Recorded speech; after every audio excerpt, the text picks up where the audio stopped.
The train station number 4, from The Raven, Revenge, and the Reckoning. 2 days later found me another 100 miles east of the church, following the river that flowed southeast as Buck swung along at a nice trot. I was thinking deep and thought up ahead. A couple miles on, I knew there was a town, and I was coming. And I knew the 11 p.m. train would pull out of the station going east. I was wondering if I was going to be on it. Couldn't rightly make up my mind, wrestled with it as the miles rolled away. And when I pulled into town well after dark, up to the train station, I thought I had my mind made up. When I hit the tracks, Buck was tired, and so was I. By the time we saw the depot lights blinking through the mist, it was full dark. Train hadn't come through yet, but I could hear it up to the train station. I thought I had my mind made up. When I hit the tracks, Buck was tired, and so was I. By the time we saw the depot lights blinking through the mist, it was full dark. Train hadn't come through yet, but I could hear it in the distance, rumbling low like a storm on the other side of the hills. I rode up slow, took my time unsaddling Buck. He stood patient, flicking his ears, occasional stamp of his foot. I hefted the saddle off and rested it against my leg. Took a long look around. Empty benches, an old lantern swinging under the eaves, and a man, gray-bearded, long coat, sitting still like he'd been carved from the same wood as the platform. I nodded at him. "You looking for a horse?" He glanced over, smiled real slow. "Not looking, but I sure wouldn't turn one down." "Well," I said, patting Buck's side, "you treat him right. He'll get you where you're going." "Where's that for you?" the man asked. "Dunno," I muttered. "Maybe on that train." I stepped inside the station, saddle still in my grip, boots echoing in the silence. There was a stove burning low and a pot of stale coffee. I poured some, even though it looked like it'd been made from swamp water. Sat on a bench, tried not to think. The train came in loud. Steam hissed, lights flared. I stood. As I stepped out of the depot, that damn Raven was there, right down at my feet, wings half out, making that low, throaty sound like he was warning something. I watched him a long second. Then I started toward the train. Just then, across the track, through the clouded steam, I saw him. The man I'd killed, or thought I had. He was standing by a lamppost, coat pulled tight, looking straight at me. My gut twisted. I stopped. The Raven flapped, squawked again, louder this time. I looked down at him, then back across the track. Gone. The man was gone. The old man on the bench tilted his head and said, real quiet, "Thing about running, son, you always take yourself with you." I stood there a moment longer, trying to decide. That train door hung open like a question. My heart pounded. But I didn't step forward. Steam curled around me. The whistle blew. Wheels screamed as the train pulled away without me. I turned, walked slow across the platform, saddle over my shoulder. I asked around, looked up and down the street. Nobody'd seen a man like the one I described. One old lady said, "Sonny, you need Jesus. There ain't no man like you're talking about been around here tonight." Eventually, I gave up. I made it back to Buck. The old man was gone, too. But he'd left my horse, like he knew I was going to need him. I flung the saddle back on, cinched it down, swung up slow and took one last look at the tracks, now silent. Then I headed east. Didn't see the ghost. Didn't see the old man. Just saw dust. Just a steady clap of Buck's hooves and the creaking of the saddle. Boarding house number 5 from The Raven, Revenge, and the Reckoning. The land stretched wide and empty, 5 miles east of the train station, nothing but pale hills and long grass silvered by moonlight. I rode slow, rein slack in my hand, the night pressing in quiet around me. Buck was tired. So was I. I found a break in the brush where a small stream whispered over stone. A cottonwood leaned low, like it had been watching the road for 100 years. That was enough. I dismounted slow, unsaddled in silence, gave Buck a quick rub down and picketed him out in some thick grass. There wasn't much. Cold camp. No fire. No dinner. I dropped my bedroll under the branches, leaned back against the base of the tree, and let the night take hold. The dreams came as always, thin, sharp things. Flashes of a man by a lamppost, the ravens' call out in the hills, the sound of a train whistle, and a woman's voice I hadn't heard in years, and then the scream. Always the scream. The scream jolted me awake. It was still dark, but the east was changing, just the faintest bruise of daylight starting to bleed across the sky. I sat up slow, rubbed my face with both hands. My back popped, knees creaked, but the air was clean, cold, still. Buck looked up as I approached. I pulled the picket pin and let him down for a drink.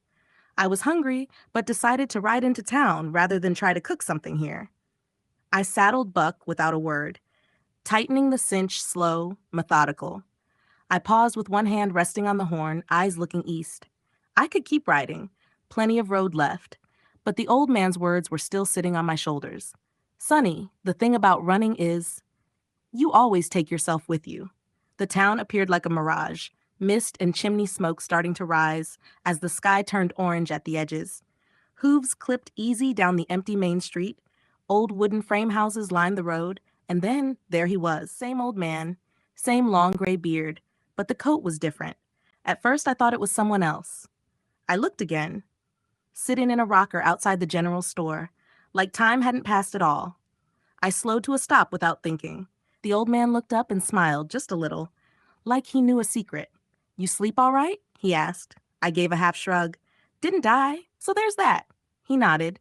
Good place out by the cottonwood. Not many folks camp there anymore.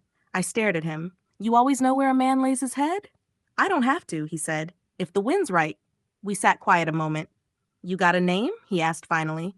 I hesitated. Then quiet and firm. Killian is the name. The man didn't flinch. All right, Killian. He looked up the street, gestured with his chin. You hungry? I didn't answer, but my stomach did. He smiled again. She's got coffee on already. The Stranger's Rest. Corner lot, 2 blocks over. The place is run by Miss Isabel.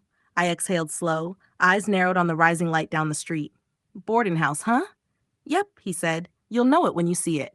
I nodded, clicked my tongue. Buck started forward, and the old man? He just rocked once more in his chair, still watching. I followed the directions slow and steady. The town was just waking, shutters creaking open, a dog trotting across the street with nowhere in particular to be. I didn't know if I was going to stop. Told myself I'd ride past. Maybe just take a look. Just a house on a corner. Just a porch with a swing. Just the smell of biscuits, maybe. Nothing more. But then I turned the bend and saw her. She was standing on the porch already, a dish towel slung over her shoulder. Hair pinned back loose, like it had been done in a hurry. A coffee cup in one hand, eyes scanning the street in that idle way folks do when they're not really expecting anything. And then she saw me. She didn't move, didn't smile, just watched, just in that measured way, like she was placing a card face down in her mind, waiting to see if it would be played. I slowed Buck near the hitching rail, but didn't dismount. Touched the brim of my hat politely. Ma'am, boarding house is open, she said. Coffee's hot. You look like you could use both. I nodded once. Much obliged. I stepped down, the creak of the saddle groaning like an old man's bones. I tied Buck slow, then straightened and looked at her again. She'd already turned to go inside, pushing open the screen door with her back. Come on in, she said over her shoulder. Sit a spell. I'll get you something warm. My name is Isabel. What should I call you? Killian, I replied. She nodded once, and then closed the door. I stood there a second longer, then followed. The kitchen was warm with the smell of coffee and biscuits, a faint hint of wood smoke still drifting in from the morning stove. I stepped inside, took off my hat, stood near the doorway until she motioned to a seat at the small table near the window. Sit, she said. Food's better when it's hot. I didn't argue, just sat down slow, setting my hat on the floor beside me. Here, she said, bending over and picking it up, then hanging it on the peg by the door. I'm sorry, ma'am, I said. She said nothing, just smiled.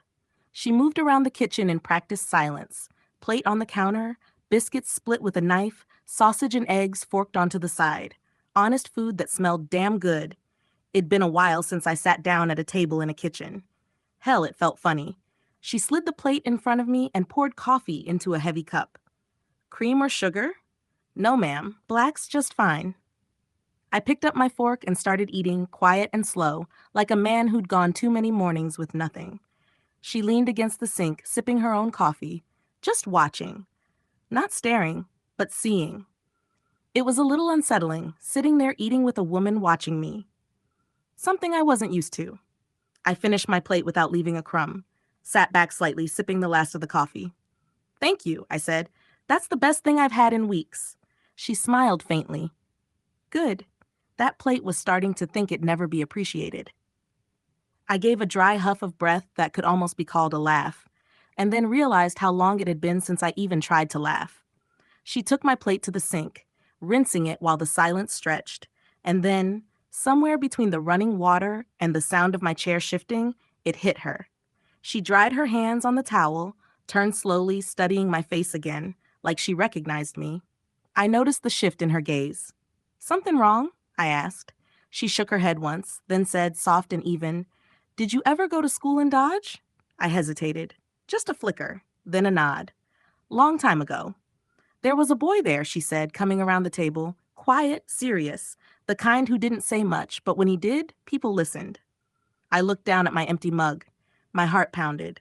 "We was poor and I used to get teased in school. One day, when some boys started in on me, you stepped in and made them leave me alone." She sat down across from me. "I never forgot that." I didn't speak for a moment, then whispered, "I don't remember it." "I didn't expect you would," she said.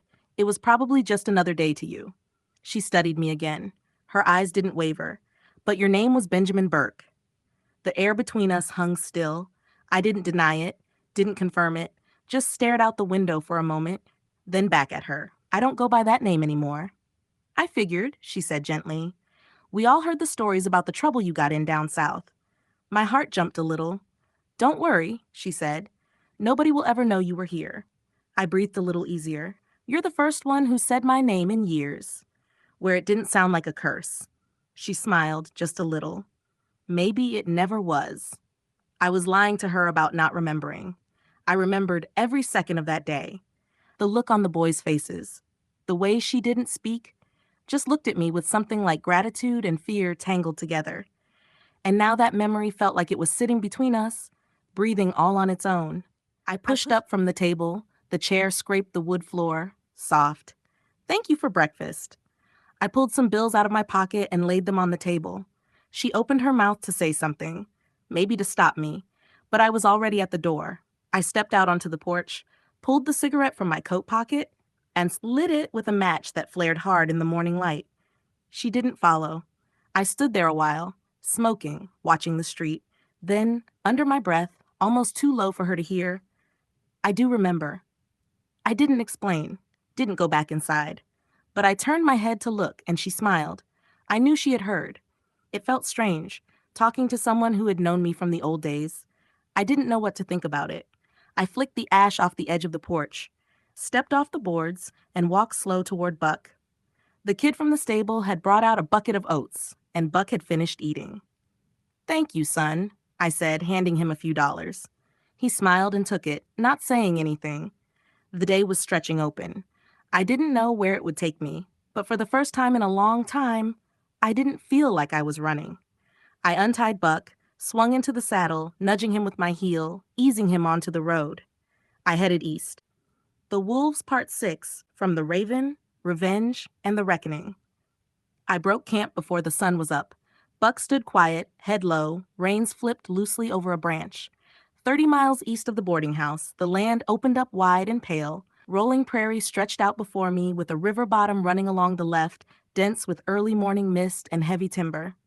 I swung into the saddle, turned Buck east, and just as the sky cracked open with that first strip of light, I heard it. A long, low howl. Sounded like the alpha. The howl came from deep in the bottom, echoed up through the trees like a ghost dragging its chains. Then came another, and another, higher, longer, followed by others. I could hear them calling, closing in on something. I kicked Buck up to a trot, then a lope, staying even with the timber. The sound of the chase grew louder. The wolves were running parallel to me now, maybe 50 yards off in the brush. I could hear their paws tearing through the undergrowth. Then, a scream. Sharp, cut short. I jerked hard on the reins, threw myself out of the saddle before Buck was even fully stopped. I hit the ground running. "Julie!" I shouted. "Julie!" My voice cracked as I crashed through the brush, heart pounding, just like the dreams. I stumbled, clawed through saplings, shouted again. "Julie!" Then I burst into a clearing. The wolves were already there. 7 or 8 of them, gray coats stained dark with blood, crouched low over a deer carcass. They lifted their heads, eyes glowing amber in the morning light. One stepped forward, hackles up, a low growl vibrating the air between us. I didn't move, just stood there, breathing hard, heart thundering in my ears. I'm not here to take your kill, I muttered. The wolves watched. Another growled, but none advanced. After a long pause, they circled slowly, then drifted back in the timber, disappearing as quiet as they'd come. I stood there a moment longer, then let out a breath and sat down on a rock nearby, face in my hands. It wasn't a dream. I stayed like that for a while, the wind brushing past me, the clearing gone silent again, thinking about how that damn dream had just played out in real time, wondering if I was starting to lose my mind. Eventually, I stood and made my way back to the trail. Buck was exactly where I'd left him, ground-tied and calm, one ear flicked back toward me. I flipped the reins, swung up slow. By the time the sun was leaning west, I'd put a good 30 miles behind me. Buck was moving steady again. Not quick, but sure, like he'd caught the rhythm of the road and knew there wasn't much point in fighting it. We'd crossed hills, skirts of pine, wide meadows gone golden, and now the path sloped gently toward a place locals called the Crossing. Just a corner town. Two dusty roads met, a few buildings nodded tiredly against the wind, and a rusted sign squeaked from a bent post. But there was a saloon. Old wood, soft light in the windows, and a man sitting outside rolling a smoke with thick fingers. I tied Buck near the trough and gave him a rub-down. "You earned your rest, boy," I muttered. "Let's get you stabled right." I handed the reins to a boy out back, asked about a livery, and made sure the old gelding got hay and water. Then I stepped into the saloon, boots tapping like a slow clock. Inside, it smelled of wood smoke, rye, and men trying to forget. I went to the bar, eyes low. Bottle of rye, and a glass. The barkeep, a thin man with a curled lip, didn't ask questions, just set the bottle down with a thunk. I took it and went to a quiet corner back to the wall, poured myself a drink, then another, let the warmth settle in. Then the door creaked. Old farmer. Wiry frame, overalls worn near threadbare, sun-scorched skin and crow's feet carved deep as the canyons. He ordered a whiskey, sipped it slow, then glanced back. He turned and walked toward me and sat down at my table. He looked at me a long moment and said, "You running toward something or away?" I didn't answer right away, just stared at the table. Then I said it, soft, the words barely out of my mouth before I realized I meant them. "I lost someone." He didn't say anything, just waited. "I see her in my dreams," I said. "Every damn night I run toward her, but I never get there." I reached for the glass, but my hand shook. Today it happened for real. I lived the dream while I was awake. I think I might be losing my mind. He watched me for a beat longer, then nodded like he understood.